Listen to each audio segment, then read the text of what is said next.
Makanya ketika hati bersih, maka hati itu akan memompa dan mengerahkan seluruh darah yang membawa pesan yang positif ketika hatinya itu hati yang positif atau hati yang sehat. Makanya betul kata Rasulullah, ala inna fil jasadi mudghah, idza salahat salahatil amali kullaha, fa idza fasadat fasadatil amal kullaha. Di dalam tubuh kita itu ada sekerat daging. Kalau dia baik, seluruhnya jadi baik. Kalau dia buruk, seluruhnya jadi buruk. Dan itu adalah sekerat daging yang bernama hati. Artinya, Masya Allah ya, artinya hati itu menentukan. Jadi kalau hatinya sudah dalam kondisi positif, dia memandang segala sesuatu, dia positif memandangnya, maka seluruh yang dipompa oleh darah, yang dipompa oleh jantung, yang akhirnya mengalirkan darah ke lambung, ke liver, ke paru-paru, semuanya positif. Kenapa? Karena dipompa oleh pemilik, oleh hati yang bersih dan hati yang sehat. Tapi kalau hatinya sudah kotor, seluruhnya jadi kotor. Karena semua itu berputar dalam aliran hati dan jantung manusia. Selamat datang di channel Tauhid Istiqomah. Semoga video ini bisa membawa berkah untuk kita semua. Amin. Kita tentunya paham, salah satu di antara hal indah yang kita ingin dapatkan dan kita ingin peroleh pada kehidupan adalah mendapatkan kesehatan. Karena sesungguhnya kesehatan itu merupakan karena kesehatan itu merupakan sesuatu yang paling berharga, yang tidak bisa dirasakan kecuali orang yang sehat. Setiap dari manusia, apapun latar belakangnya, apapun latar belakang sosial dan agamanya, setiap manusia itu ingin sekali mereka di dalam kehidupan mereka mendapatkan kesehatan. Karena dengan kesehatan, banyak sekali perkara yang bisa kita maksimalkan, dan banyak sekali perkara yang bisa kita lakukan dengan nikmat ketika kita diberikan kesehatan oleh Allah. Walaupun kita tahu kehidupan di dunia ini tidak mungkin sehat terus, karena memang Allah sudah gariskan kehidupan di dunia itu ada sehat, ada sakit. Tapi setidaknya kita harus paham tapi setidaknya kita mengerti bahwasanya kesehatan itu menjadi dambaan bagi setiap orang dan menjadi harapan bagi setiap manusia. Makanya permintaan sehat itu termasuk salah satu permintaan yang kita rutinkan di waktu pagi dan di waktu sore. Kita meminta kepada Allah supaya kita diberikan sehat dan diberikan afiah pada kehidupan kita. Karena memang kesehatan itu memudahkan kita dalam banyak hal. Dan kesehatan itu kalau dimiliki sama orang beriman, kesehatan itu menambah kesyukuran dia kepada Allah. Tapi kita juga harus paham, di sisi lain harapan kita untuk menjadi sehat, tapi kita juga tidak bisa melawan fitrah yang ada pada kehidupan. Fitrah pada kehidupan itu ada yang namanya sakit. Ketika kita pada fitrah kehidupan ada yang namanya sakit, maka itu merupakan bagian dari sebuah ketentuan yang Allah berikan kepada kita. Tentunya kita juga harus paham, kadang-kadang sakit Allah itu berikan kepada kita sebagai bentuk ujian. Tapi terkadang pula sakit itu Allah berikan kepada kita sebagai bentuk teguran, supaya kita mengerti kembali dan merintih kembali kepada Allah ketika kita merasakan sakit yang Allah berikan kepada kita. Karena memang pada dasarnya, sakit itu tidak selalu otomatis itu adab. Sakit itu tidak selalu aib. Tapi sakit itu merupakan peringatan dari Allah. Ketika manusia diberikan sakit, bisa jadi Allah menegur ada yang salah pada hidupnya, tapi dengan sakit itu akhirnya dia kembali kepada Allah. Maka inilah yang disebut dengan sakit, tetapi sakitnya itu barokah. Ketika sakit itu mengembalikan dia kepada Allah. Ini yang kita harus paham dulu. Supaya kita jangan salah berpikir bahwasanya sakit itu selalu identik dengan adabnya Allah.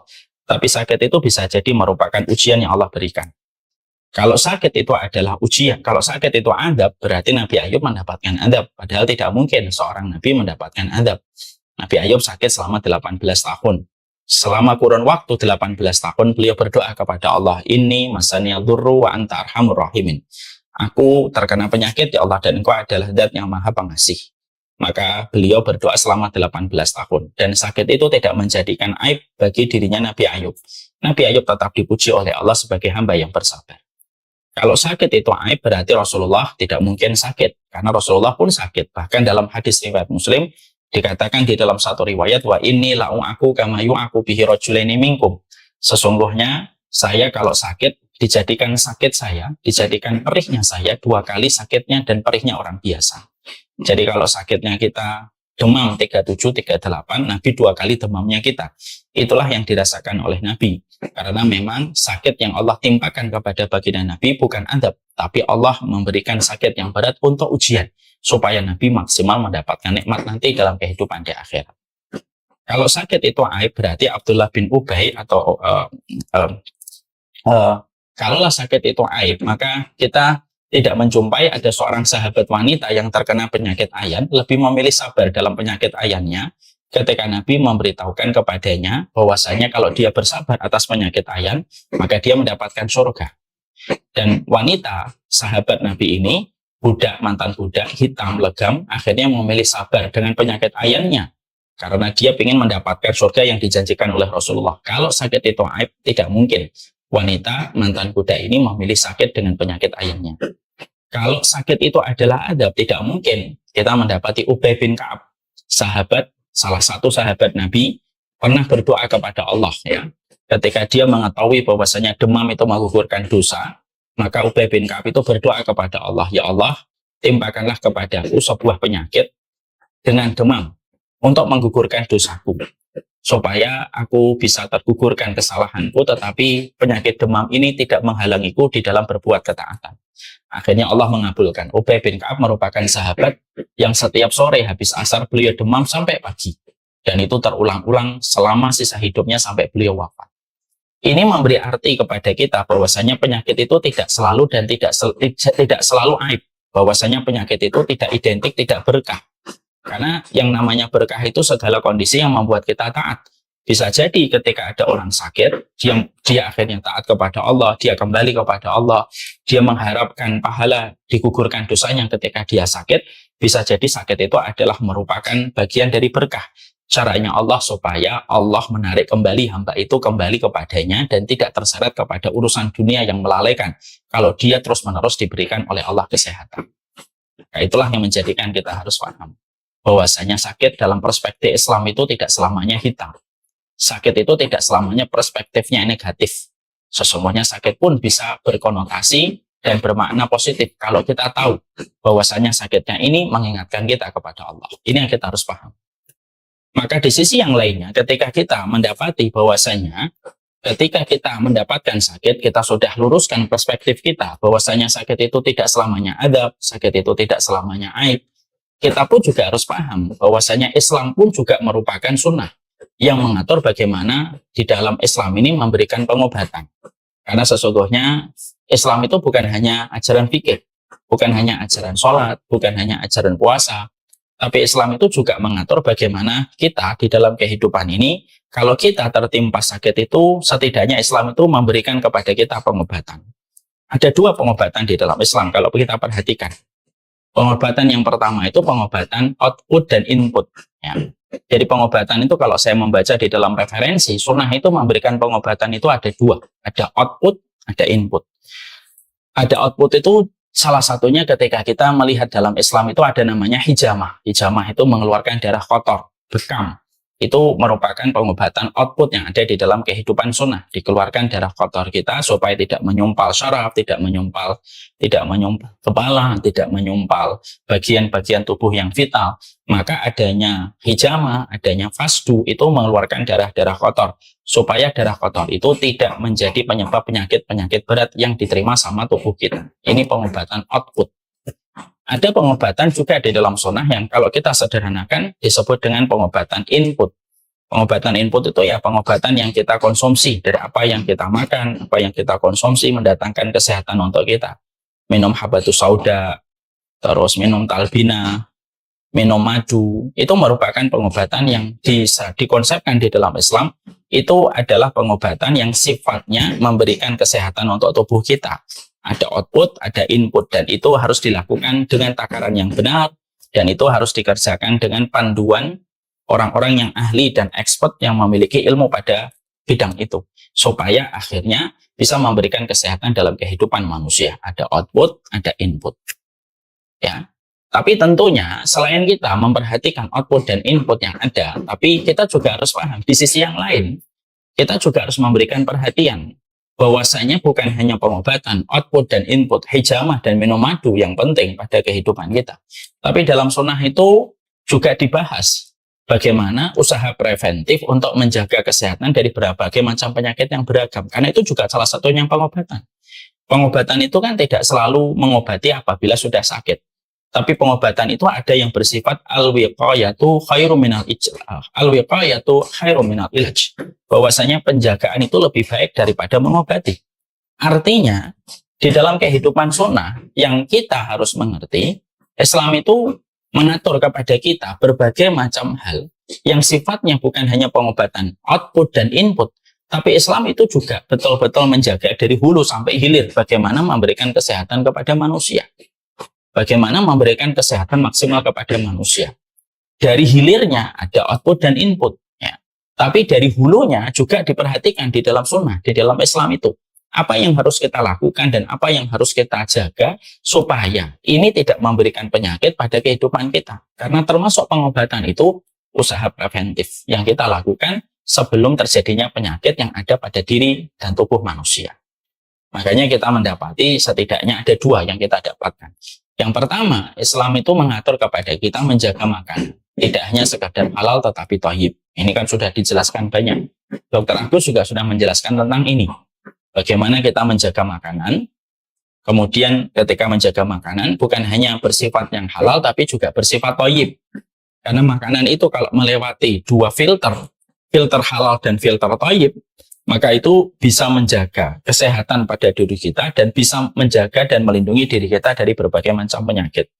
Nah, ini termasuk usaha preventif, yaitu pengobatan pencegahan itu lebih baik daripada pengobatan. Yang kedua yaitu adalah menjaga pola pikir yang positif. Yang kedua itu menjaga pola pikir yang positif. Makanya akhirnya kita dapati tidak ada satu agama, tidak ada satu ajaran di dalam kehidupan agama seorang dan di dalam kehidupan agama manusia yang betul-betul menjaga pola pikir kita supaya pola pikir kita selalu senantiasa positif dalam setiap menjalani kehidupan kecuali Islam. Kenapa Islam itu banyak membahas tentang masalah amalan hati, apa yang dirasakan oleh jiwa, dan saya melihat tidak ada satu agama yang paling detail menerangkan tentang konsep amalan hati yang begitu luar biasa, detail pada kehidupan ilmu yang disampaikan oleh Allah dan Rasul-Nya, kecuali satu, karena memang pola pikir itu penting sekali untuk memberikan kualitas pada kehidupan, memberikan kesehatan maksimal pada kehidupan, dan mencegah kita dari berbagai macam penyakit yang bisa mendera pada kehidupan manusia, itu bisa diatasi ketika kita memberikan proteksi pada kehidupan manusia supaya kita memiliki pola pikir yang positif. Karena memang penyakit itu ya cuma dua, pola makan dan pola pikir. Ya. Dan ternyata saya baru mendapati sebuah survei, ternyata pola pikir dengan pola makan itu yang paling dominan memberikan penyakit itu bukan pola makan, tapi pola pikir. Makanya setiap kita datang ke dokter, kalau tidak salah, selalu para dokter sebelum memberikan resep obat untuk kita, para dokter selalu berkata, jangan terlalu stres, jangan banyak pikiran, istirahat dulu dari pekerjaan. Itu selalu yang disampaikan dokter sebelum menuliskan resep. Maka ketika dokter mengatakan jangan banyak pikiran, jangan stres, jangan mengambil pekerjaan lebih dulu, maka itu disampaikan karena memang pada dasarnya pengobatan itu dimulai dari pola pikir terlebih dahulu. Makanya ketika ada seseorang sering minum obat kimiawi ataupun non-kimiawi herbal, tapi ternyata dia tidak menjaga pola pikirnya dengan pola pikir yang positif, maka sesungguhnya itu ibaratnya gali lubang tutup lubang. Karena obat yang dia minum tidak akan sepadan dengan kerusakan yang ditimbulkan efeknya dari pola pikir yang negatif. Kenapa? Karena sekali lagi ya, menjaga diri kita dari penyakit dan memberikan kesehatan pada diri kita bukan hanya menjaga dari pola makan, tapi pola pikir ini loh yang betul-betul harus kita perhatikan, karena sesungguhnya kesehatan itu selalu datang dari pola pikir yang positif yang dimiliki manusia. Kalau manusia itu pola pikirnya selalu positif, maka insya Allah kualitas kesehatan akan dia peroleh dan akan dia dapatkan ketika dia selalu menjaga pikirannya dari oksidan, dari racun, dari polusi, dari segala macamnya. Karena sesungguhnya kesehatan itu datang dari pola pikir yang positif. Ini ada sebuah kisah nyata yang saya tahu sendiri ya. Ada kisah nyata yang saya tahu sendiri. Ada dua orang pasangan suami istri. Yang satunya istrinya suka cheating dari makanan-makanan yang harusnya dia konsumsi yang sehat. Karena dia sering cheating, ya banyak makanan-makanan kadang-kadang tidak sehat yang dia makan. Beda dengan suaminya. Suaminya itu disiplin banget ketika menjaga makanan dan jarang sekali cheating. Tapi ketika diuji coba di lab, kesehatan darahnya, kesehatan gulanya, dan lain sebagainya, ternyata kesehatan sang istri itu lebih baik daripada kesehatan sang suami. Ini kisah nyata ini. Nah, ketika mereka berdua mendapatkan hasil uji labnya, kaget sang istri, kaget pula sang suami. Tapi akhirnya mereka sadar, oh ternyata sang istri lebih memiliki pola yang positif ketika melihat sesuatu dibandingkan sang suami. Jadi sang suami itu banyak berpikir hal-hal yang berat, sering suudzon dan lain sebagainya. Dan ternyata itu berdampak pada kualitas kesehatannya. Walaupun pola makannya itu bagus, tapi ketika dia tidak mampu dan tidak sadar menjaga pikiran itu penting, akhirnya kualitas kesehatannya, grade-nya itu di bawah kualitas kesehatan seorang istri. Kenapa? Karena istri walaupun sering cheating, tapi dia mengimbangi dengan pola pikir yang positif. Tidak pernah sedih berlebihan, tidak pernah stres, dan mampu mengelola frustasi, yang akhirnya kualitas kesehatannya lebih baik dibandingkan sang suami.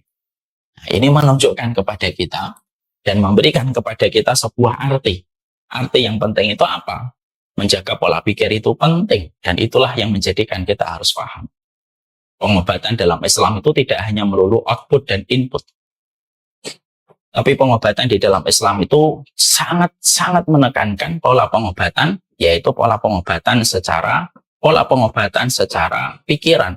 Dan menetralisir pikiran kita, menjaga hati kita dari polusi dan dari racun hati. Maka itu merupakan bagian dari salah satu racikan obat yang penting dalam kesehatan kita. Makanya Masya Allah, disitulah kita paham. Kenapa Islam itu betul-betul menuntut kita senantiasa, kita itu harus selalu memiliki pikiran yang positif dalam segala hal. Karena apa? Ya karena pola pikir itu menentukan kualitas kesehatan kita. Ya.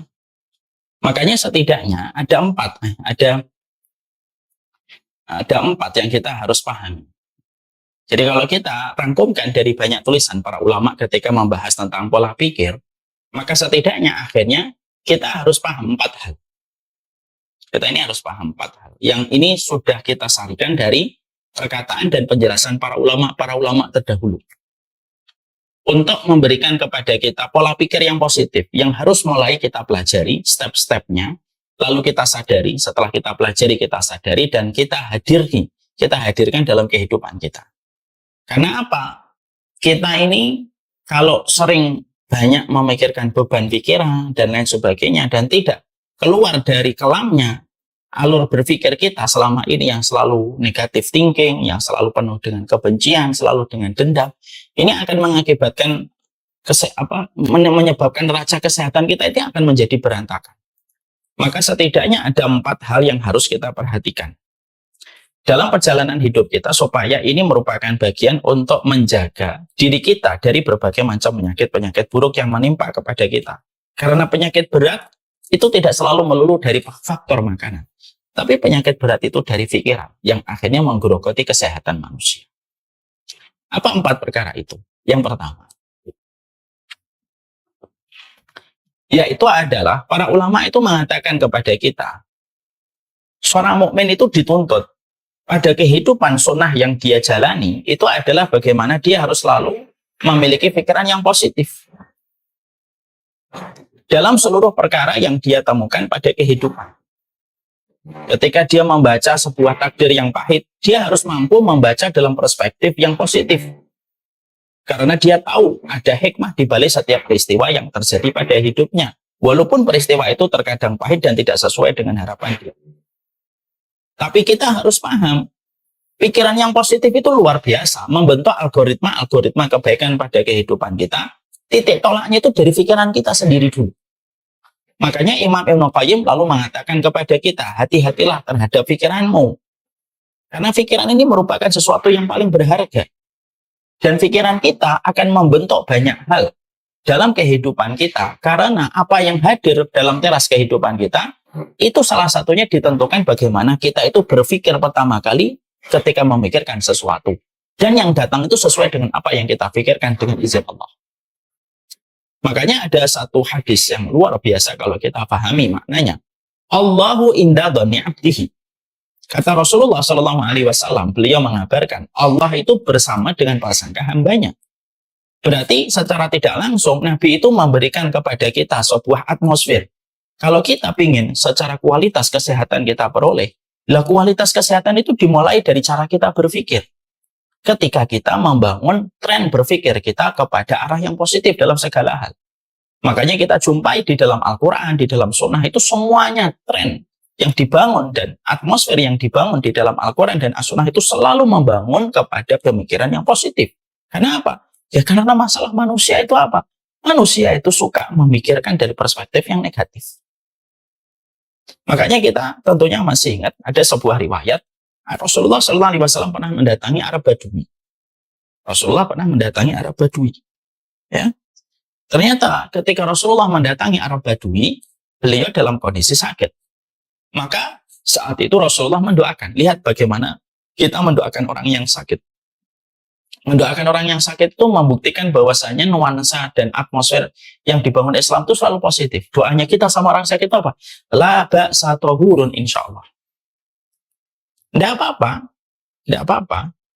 Sakitmu ini insyaallah akan menggugurkan dosamu. Ini kan pemikiran yang positif kalau kita mendoakan orang sakit. Tapi orang tua Arab Badui itu justru menampik perkataan baginda Nabi. Apa kamu tidak apa-apa? Ini penyakit yang akan mencelakakanku dan membuatku mati. Rasulullah lalu tersenyum lalu berkata, ya sudah kalau itu pikiran. Maka beberapa hari kemudian setelah itu orang tua itu meninggal dunia. Ketika hadis ini disampaikan oleh para ulama itu menangkap korelasi, munasabah antara ucapan Arab Badui yang sebelumnya ketika Nabi mengucapkan labas atau hurun, insya Allah, lalu Arab Badui justru menampiknya dan berkata, penyakit ini akan membuatku mati. Dan benar sesuai dengan apa yang dia ucapkan. Akhirnya dia mati dengan penyakit itu. Makanya akhirnya inilah yang menjadi penting pada kehidupan kita. Supaya setiap manusia pada kehidupan mereka, kualitas kesehatan itu kita dapatkan kalau apa yang ada pada hati kita, kalau apa yang ada di pikiran kita itu semuanya dalam kondisi yang positif. Memandang orang bukan dengan benci, tetapi memandang orang, dia lebih baik daripada saya. Karena saya lebih tua dan mendahului dia dalam kemaksiatan. Dia lebih baik daripada saya, karena saya mendahului dia di dalam kemaksiatan sebelum dia lahir. Selalu trennya itu positif yang dibangun. Maka akhirnya ketika manusia, ketika dia sebelum mengendalikan lambungnya dan mengendalikan perutnya, dia mengendalikan pikirannya terlebih dahulu, maka dia telah menjaga sesuatu yang paling berharga. Dan yang paling berharga itu pikiran. Ya. Karena pikiran inilah yang terkadang justru paling kita lalaikan, paling kita lewatkan, dan paling tidak kita perhatikan. Kita selalu menganaktirikan pikiran kita. Banyak orang diet untuk sehat. Yang selalu dia perhatikan itu faktor makanan, faktor minuman, faktor olahraga. Tapi dia ternyata menganaktirikan pikirannya penuh dengan sesuatu yang negatif. Akhirnya apa? Apa yang ada pada hati kita? Ketika hati kita kotor, dia akan memompa sesuatu yang negatif dan seluruh darah itu akan terkena imbas dari sesuatu yang negatif yang dipompa oleh hati yang kotor. Makanya ketika hati bersih, maka hati itu akan memompa dan mengerahkan seluruh darah yang membawa pesan yang positif ketika hatinya itu hati yang positif atau hati yang sehat. Makanya betul kata Rasulullah, ala inna fil jasadi mudghah idza salahat salahatil amali kullaha fa idza fasadat fasadatil amal kullaha. Di dalam tubuh kita itu ada sekerat daging. Kalau dia baik, seluruhnya jadi baik. Kalau dia buruk, seluruhnya jadi buruk. Dan itu adalah sekerat daging yang bernama hati. Artinya, Masya Allah ya, artinya hati itu menentukan. Jadi kalau hatinya sudah dalam kondisi positif, dia memandang segala sesuatu, dia positif memandangnya, maka seluruh yang dipompa oleh darah, yang dipompa oleh jantung, yang akhirnya mengalirkan darah ke lambung, ke liver, ke paru-paru, semuanya positif. Kenapa? Karena dipompa oleh pemilik, oleh hati yang bersih dan hati yang sehat. Tapi kalau hatinya sudah kotor, seluruhnya jadi kotor. Karena semua itu berputar dalam aliran hati dan jantung manusia. Makanya Islam itu memberikan kepada kita, Islam itu selalu mengkondisikan kita untuk selalu melihat itu segala sesuatunya dengan positif. Walaupun yang ada di hadapan kita itu terkadang yang tidak sesuai dengan harapan, tapi yang dibangun sama Islam itu selalu tren yang positif. Kalau kita menemukan kesulitan, Allah menyampaikan fa inna ma'al usri yusra, inna ma'al usri yusra. Setiap ada satu kesulitan ada dua kemudahan. Bukankah ini pikiran yang positif yang dibangun? Ketika kita mendoakan orang sakit labak atau hurun. Kalau kita menghadapi penyakit, Allah menyampaikan fa idza maritu fa huwa yashfin. Kalau saya sakit, Allah yang menyembuhkan. Kalau ada sesuatu yang tidak kita sukai dari pasangan kita, Allah menyampaikan kepada kita, fa in karhitumuhunna fa asa an takrahu syai'an wa yaj'alallahu fihi khairan katsira. Kalau kamu membenci dari pasanganmu apa yang tidak kamu sukai, bisa jadi apa yang tidak kamu sukai di dalamnya ada banyak kebaikan. Ini kan yang dibangun selalu positif terus. Setiap waktunya itu positif. Ya. Akhirnya kalau kita paham ini, akhirnya apa? Ya, inilah kelemahan kita.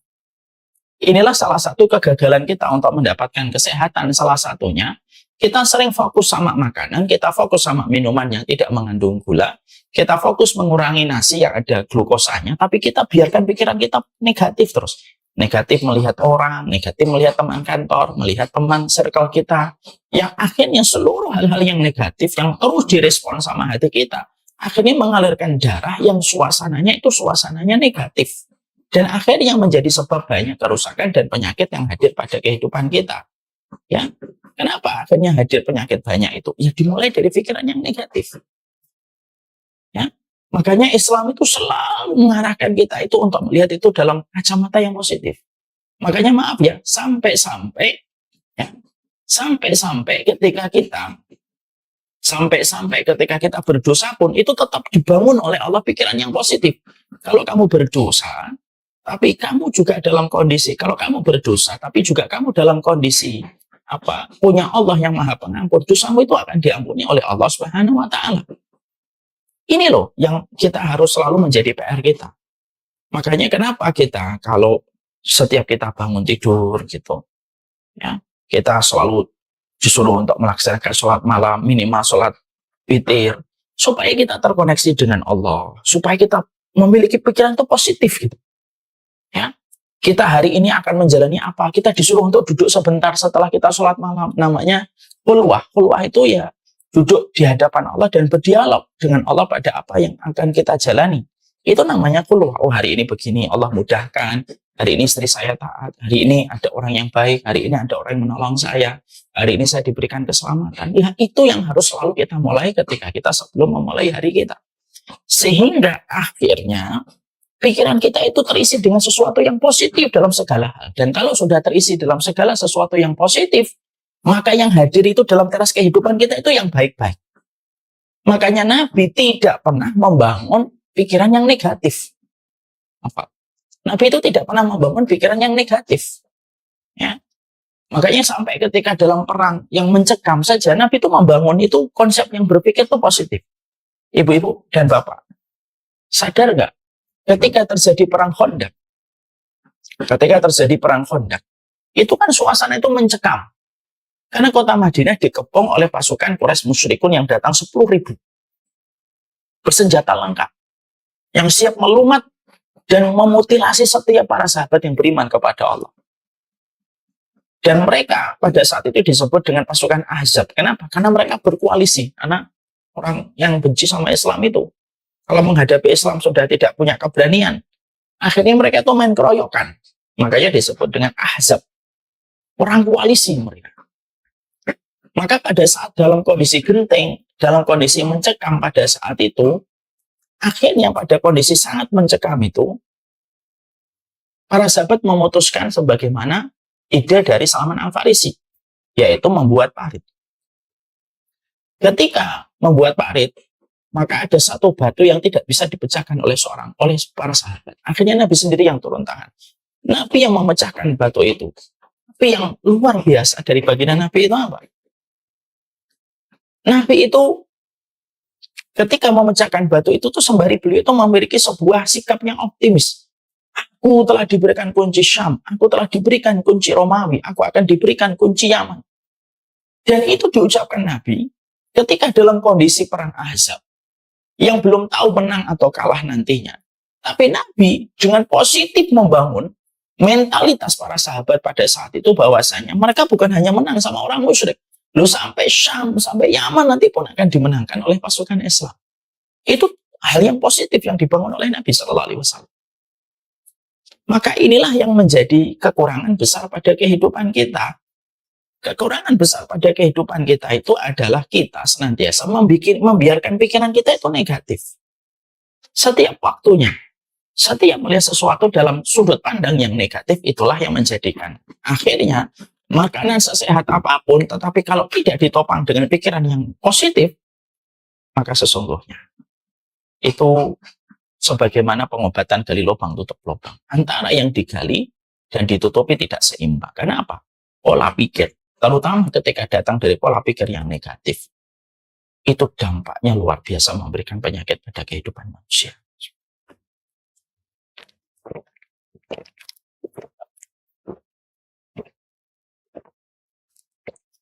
Makanya sampai kita menjumpai, ada hadis Nabi kan, sampai orang ketika akan meninggal dunia itu, Rasulullah pun bersabda, la yamutanna ahadukum illa wa huwa yuhsinu dzanna billah.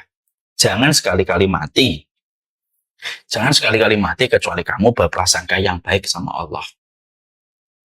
Itu menunjukkan kepada kita bahwasanya sampai mau mati sekalipun pun tetap kamu harus berpikir yang positif sama Allah, berpikir positif dalam kehidupan. Ridho kepada apa yang Allah sudah berikan pada kehidupan kita. Itulah sunnah di dalam kehidupan kita mengikuti Rasulullah. Nabi itu selalu berpikir positif dalam setiap lembaran kehidupan beliau. Bahkan dalam perang Ahzab pun, ketika musuh sudah mengepung sekalipun, yang difikirkan oleh beliau adalah pemikiran yang baik, pemikiran yang optimis. Dan ini kalau kita evaluasi pada kehidupan kita, ya kehidupan kita tuh banyak bocornya di sini. Ya, melihat ini negatif, melihat itu negatif, melihat ini negatif, melihat itu negatif, terus melihat negatif terus. Makanan bisa sehat, tapi pikiran selalu negatif. Itu yang akhirnya menjadi sumber pemicu banyak penyakit pada kehidupan orang. Makanya tadi yang saya sampaikan Bapak dan Ibu, ada dua orang, suami istri, yang satunya rajin makan pola sehat, yang satunya sering cheating tapi justru lebih sehat daripada yang rajin makan pola sehat. Kenapa? Karena akhirnya yang rajin makan pola sehat itu menyadari dia itu sering berpikir negatif dibandingkan istri. Mari kita coba melihat segala sesuatu itu dengan positive thinking. Ada masalah dengan istri kita lihat perspektif yang positifnya apa sih? Oh, mungkin istri saya begini. Kita ada masalah dengan suami kita ngelihat dari perspektif yang positifnya apa. Selalu kalau kita melihat segala sesuatu dengan perspektif yang positif, maka sebagaimana algoritma di Instagram, kalau kamu berpikir positif, maka yang datang pada teras feed-nya kita itu sesuatu yang positif. Tapi kalau kita sudah berpikir negatif, semuanya pun akan menjadi negatif. Hati-hati dengan pikiran ini, karena pikiran ini bisa membunuh kita. Hati-hati dengan pikiran kita, karena pikiran ini yang membunuh kita, membuat penyakit pada diri kita. Dan itulah maksud para dokter. Kalau para dokter itu sebelum memberikan resep obat selalu berkata, jangan stres, jangan depresi, jangan banyak pikir. Karena memang pengobatan itu pertama kali datang dari pikiran kita. Pikiran itu bisa membunuh kita. Sebaliknya, mafhumul mukhalafahnya, pikiran itu bisa menyehatkan kita, bisa memberikan kehidupan untuk kita. Selama kita tahu bagaimana kita berpikir yang positif pada perjalanan hidup kita. Ini yang pertama. Yang kedua, kalau kita intisarikan dari para ulama dalam masalah kejiwaan yang berkaitan langsung dengan kesehatan, yang kedua itu memaafkan.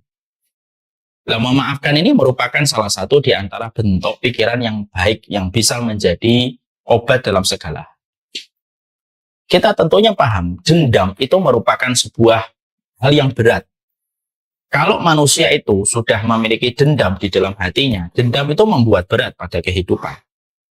Karena apa? Kalau manusia di dalam hatinya sudah ada rasa dendam, maka ibaratnya hati, jantung, liver, semua merasakan efek dari sebuah dendam. Ketika energi membenci itu selalu luar biasa yang harus dikeluarkan untuk membenci sesuatu.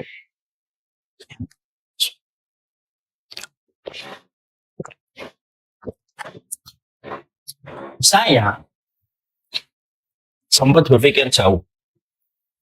Sesungguhnya surga itu ada 8 pintu. Ada pintu sholat, ada pintu memaafkan, ada pintu sholat, pintu sedekah, pintu puasa, pintu jihad, pintu aiman, pintu ridho, pintu tobat, pintu memaafkan. Saya saat itu ketika membaca bahwasanya nama salah satu pintu di surga itu pintu memaafkan, saya itu sempat mikir gitu. Kok bisa ya ada salah satu nama pintu di surga itu pintu memaafkan? Kalau sampai ada satu amalan, lalu amalan itu dijadikan nama untuk pintu surga, berarti amalan itu tuh efeknya itu besar banget pada kehidupan kita. Dan ternyata memang benar.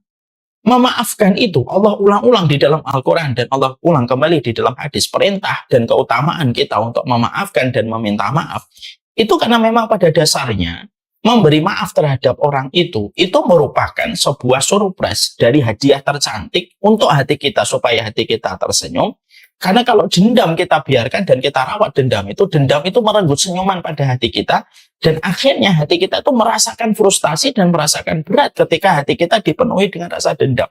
Apalagi dendam itu harus kita bawa di dalam sisa kehidupan manusia. Kenapa? Dendam itu efeknya luar biasa buruk. Kita jumpai bagaimana contoh, ada seorang anak memiliki dendam pengasuh. Efeknya itu buruk. Kalau dia menikah, maka sang suami atau sang istri akan merasakan dampaknya langsung. Belum lagi keturunannya pun akan merasakan dampaknya secara langsung. Kenapa? Karena memang dendam itu merupakan perkara yang bisa menjadi pemicu banyak penyakit. Saya pernah berdialog dengan seorang dokter, lalu pada saat itu, akhir dari kesimpulan dialog kita, obrolan kita yang panjang itu, beliau mengatakan, penyakit-penyakit berat itu terkadang kaitannya dengan dendam itu kuat sekali. Makanya akhirnya, saya baru tahu, kenapa ya memaafkan itu sampai disebut amalan besar. Sampai Ibnu Qudamah saja menerangkan di dalam satu perkataan beliau, kalaulah kita bisa memberi maaf karena Allah, lalu tetap bisa berbuat baik kepada orang yang berbuat jahat untuk kita, tetapi kita membalasnya dengan perbuatan baik, maka sesungguhnya mizan, tempat amal ketika ditimbang, tidak kuat untuk memikul amalan orang yang ketika hidupnya memaafkan, lalu tetap berbuat baik walaupun dia disakiti dan dijadikan objek kejahatan. Makanya sampai saya menjumpai ada sebuah hadis dari satu sanad yang sahih, nanti pada waktu hari kiamat itu para malaikat itu mereka berkata, aina haula ajruhu 'ala Allah. Mana orang-orang yang pahalanya dikasih langsung cash oleh Allah? Yang menyambut seruan para malaikat itu bukan orang yang sholat, bukan orang yang puasa. Yang menyambut seruan para malaikat itu, mana orang yang nanti akan diberikan pahala secara sempurna dan tidak diwakilkan kepada kami? Itu yang menyambut seruan itu siapa? Orang yang ketika hidupnya di dunia, dia memaafkan dan tidak sama sekali menyimpan dendam.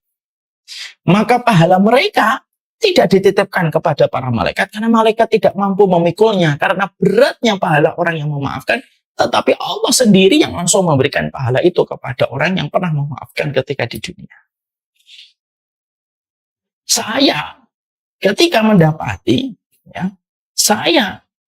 ketika mendapatkan bahwasanya pahala memaafkan itu sedemikian besar, lalu akhirnya pernah membuka obrolan dengan seorang dokter, dan ternyata dokter pun secara tidak langsung membenarkan bahwasanya memaafkan itu merupakan pangkal dari semua kebaikan. Maka akhirnya kita paham, salah satu pola kesehatan dalam kehidupan kita itu apa? Kalau kita sakit, belajarlah memaafkan. Belajar memaafkan. Sehingga ketika kita memaafkan itu bukan hanya sekedar memberi maaf, tapi sesungguhnya ketika kita memaafkan itu karena kita berdamai pada diri kita, karena hati kita tidak pantas menyimpan sebuah nama yang kita benci dengan kebencian besar sepanjang hidup kita, dan akhirnya seluruh organ tubuh kita merasakan dampaknya dari dendam yang merenggut semua energi kebaikan hidup kita ketika kita menyimpan nama yang kita benci, dan akhirnya berpotensi melemahkan banyak hal pada kehidupan kita. Makanya apa? Memaafkan itu salah satu kunci kebaikan pada kehidupan kita. Maafin. Bukan untuknya, tapi untuk kebaikan kita. Maafkan. Bukan membuat dia tersenyum saja, tapi membuat hati kita itu lega. Karena tidak perlu lagi kita itu memikul beban seseorang yang kita benci, yang akhirnya kita sendiri yang akan menjadi korban berikutnya dari dendam yang kita simpan pada hati kita. Hati kita itu terlalu lemah untuk menyimpan sebuah nama untuk dibenci. Ini ada sebuah kisah. Ada kisah bagus banget. Kisah nyata. Ada sebanyak yang menjadi saksi atas kisah yang saya sampaikan di sini. Ada sebuah kisah nyata. Yaitu adalah ada seorang suami terkena luka di bawah kupingnya sini. Lukanya semakin besar, lalu akhirnya menjadi basah. Luka itu menjadi basah. Ketika luka itu menjadi basah, akhirnya apa? Semakin membesar dan akhirnya menciptakan lubang. Dan itu bernanah. Nanahnya itu luar biasa banyak, terus ngalir itu. Pada saat itu beliau bertempat tinggal di daerah Sumatera. Lalu akhirnya rumah sakit kabupaten tidak kuat lagi dan tidak bisa untuk menangani. Akhirnya dirujuk ke rumah sakit provinsi.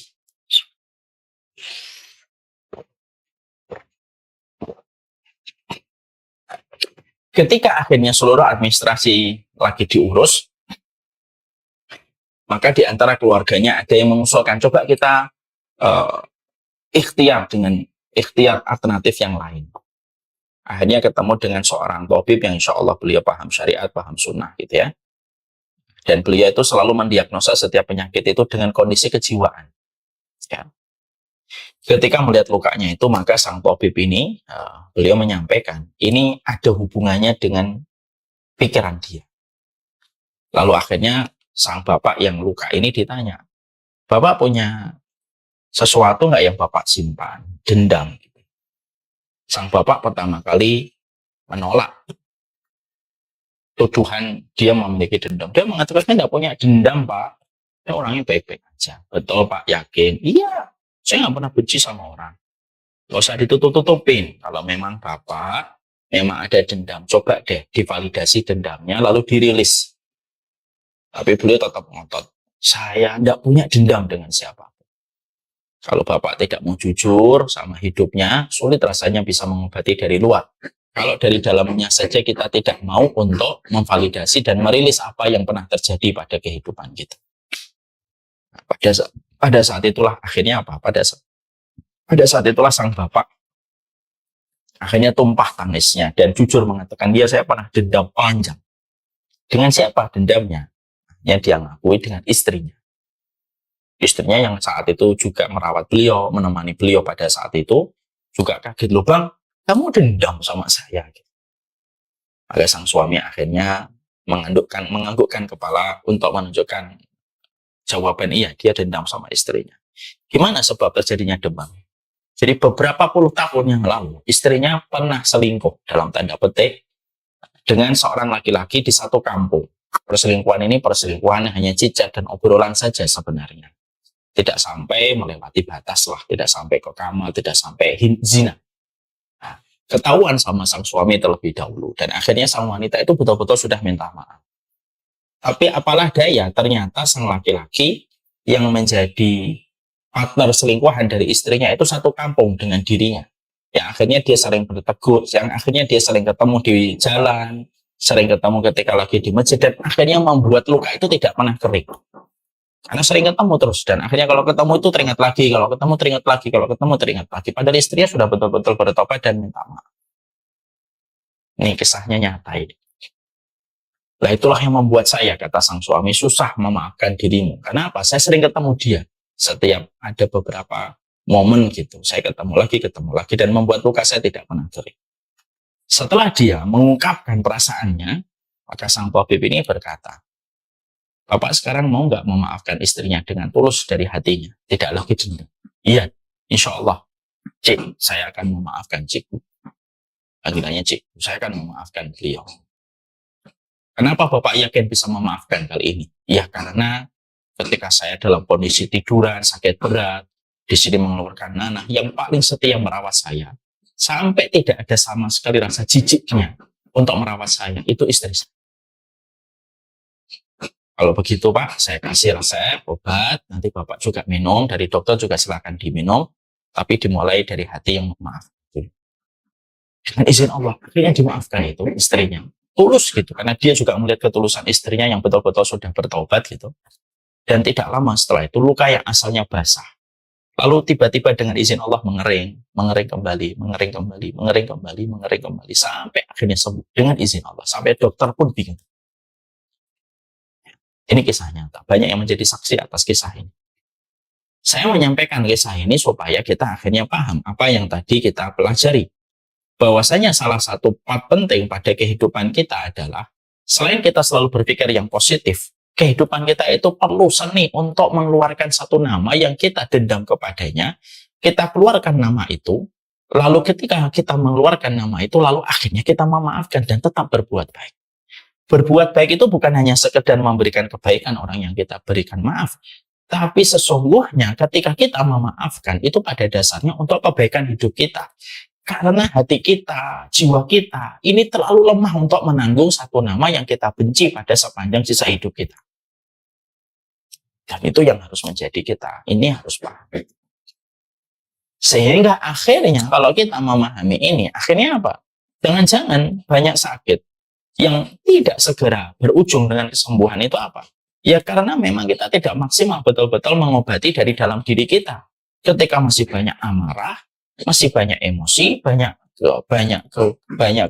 kegelisahan di dalam hati kita, lalu akhirnya menjadi dendam kesomat dan akhirnya menghancurkan. Kenapa? Dendam kesomat itu kayak bom waktu dan akhirnya bisa berakibat banyak penyakit pada kehidupan kita. Jangan punya banyak dendam. Satu musuh sudah terlalu banyak. 1000 sahabat itu terlalu sedikit. Itu yang kedua. Yang ketiga, yaitu adalah melepaskan beban. Artinya kita itu harus merilis. Ya. Kita ini harus tahu caranya kita mengubah sebuah musibah menjadi anugerah. Makanya kita harus belajar. Tazkiyatun nafs salah satunya. Kenapa? Allah itu menciptakan tubuh kita, disetting oleh Allah. Settingan tubuh kita itu disetting oleh Allah tidak untuk menjadi gudang atas setiap beban pada kehidupan kita.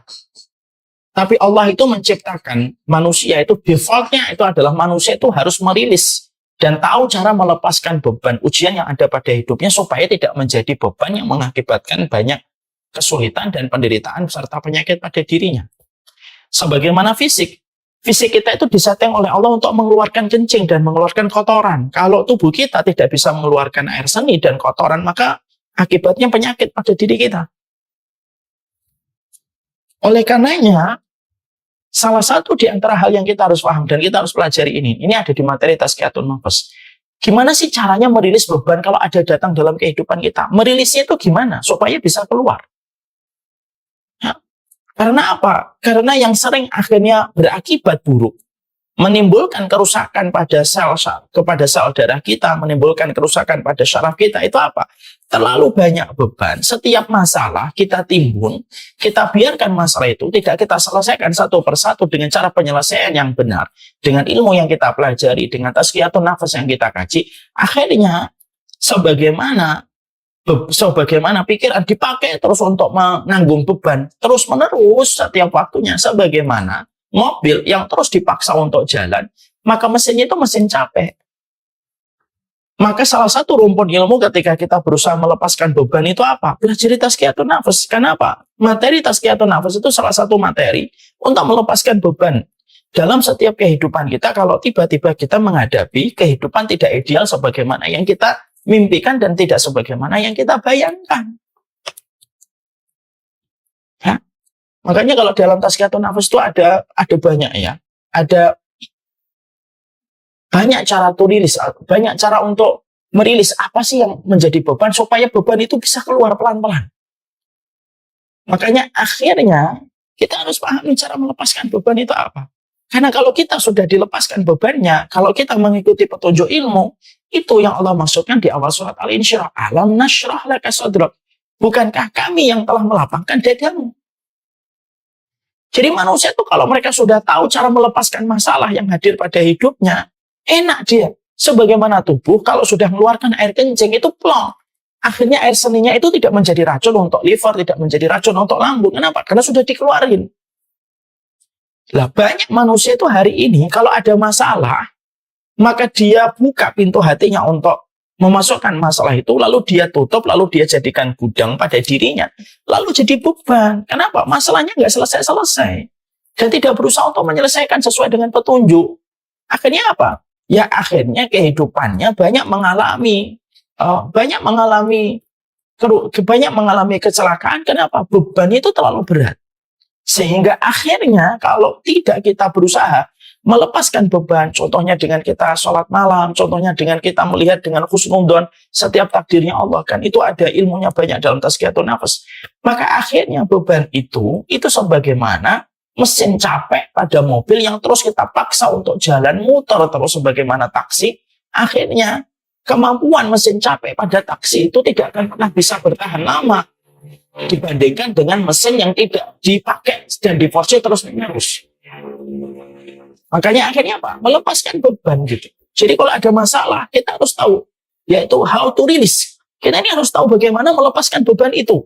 Contoh nih, saya menghadapi fitnah. Saya harus tahu nih cara menghadapi fitnah itu apa. Saya pelajari dari para salaf itu. Oh, para salaf itu sudah memberikan banyak kode ini. Gimana sih cara kita untuk menghadapi fitnah yang tertuju pada diri kita? Oh, satu, kita harus paham Allah dan Rasul aja tidak lepas dari fitnah. Apalagi kamu manusia biasa. Dua, bisa jadi kamu difitnah karena mungkin kamu mau fitnah orang. Tiga, kalau orang itu mau fitnah, itu pada dasarnya hanya sepanjang lidahnya. Tidak lebih daripada itu. Empat, kalau kamu difitnah itu apa? Tidak mengurangi kedudukan kamu di sisi Allah. Lima, kalau kamu difitnah, kamu bisa mendapatkan kebaikan ketika doamu dimustajabkan oleh Allah. Itu rilisnya dalam satu hal. Gimana mendapati rezeki yang tiba-tiba sedikit? Bagaimana mendapati tiba-tiba istri yang tidak sesuai harapan kita? Itu semua pertanyaan, semuanya sudah dijawab dalam kehidupan sunnah. Itulah yang menjadikan kita harus paham. Kalau kita tidak ngerti ilmu, kita akan banyak terbentur pada kehidupan kita. Tapi ketika kita, yang pertama berpikir positif, yang kedua memaafkan, yang ketiga kalau ada beban, kita tahu bagaimana merilis supaya beban itu tidak menjadi sesuatu yang memberatkan kita, maka itu yang akan memberikan kualitas pada diri kita. Dan yang keempat, yang terakhir itu, yaitu menghadirkan. Artinya, kita senantiasa berpikir positif. Artinya, menghadirkan itu kita harus istihdharul qalbi. Istihdharul qalbi itu apa? Yang menghadirkan hati, bahwasanya kita selalu dibersamai oleh Allah. Lalu tidak kosong pikiran kita, selalu pikiran kita asal pada sesuatu yang positif dari kalimat Allah yang kita baca, ayat-ayat Allah yang kita hafalkan. Itu namanya menghadirkan makna pada setiap hal yang kita lakukan. Lah itulah yang kita harus paham. Jadi kalau boleh saya sederhanakan, pengobatan Islam itu ada output, ada input. Tapi dalam sunnah ada yang namanya al-wiqayah. Ya, al-wiqayah itu penjagaan. Dan penjagaan itu dalam Islam itu ada dua, menjaga pola makan dan menjaga pola pikir. Dan ketika kita menjaga pola pikir, disitulah kita paham betapa pentingnya materi tazkiyatun nafs. Nah, menjaga pola pikir, kalau disarikan lagi, kata para ulama ada 4. Selalu berpikir yang positif.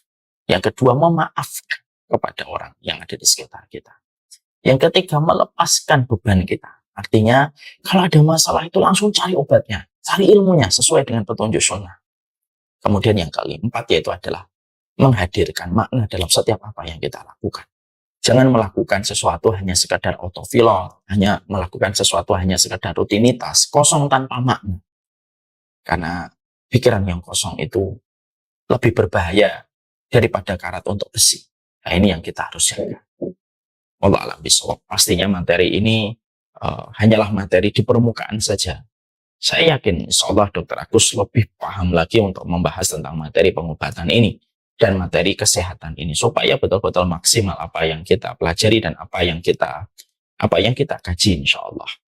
Nah, tapi disinilah kita harus mengerti pikiran kita bisa membunuh kita dan pikiran kita bisa menyehatkan kita, dan semuanya itu dimulai dari cara kita memikirkan sesuatu dan apa yang ada pada hati kita. Betul kata Rasulullah, kalau hatinya sehat, seluruh organ yang lainnya akan sehat. Tapi kalau hatinya sudah rusak, semuanya pun akan menjadi rusak. Semoga Allah jaga hati kita dan pikiran kita, dan supaya kita terhindarkan dari pikiran yang membunuh kita.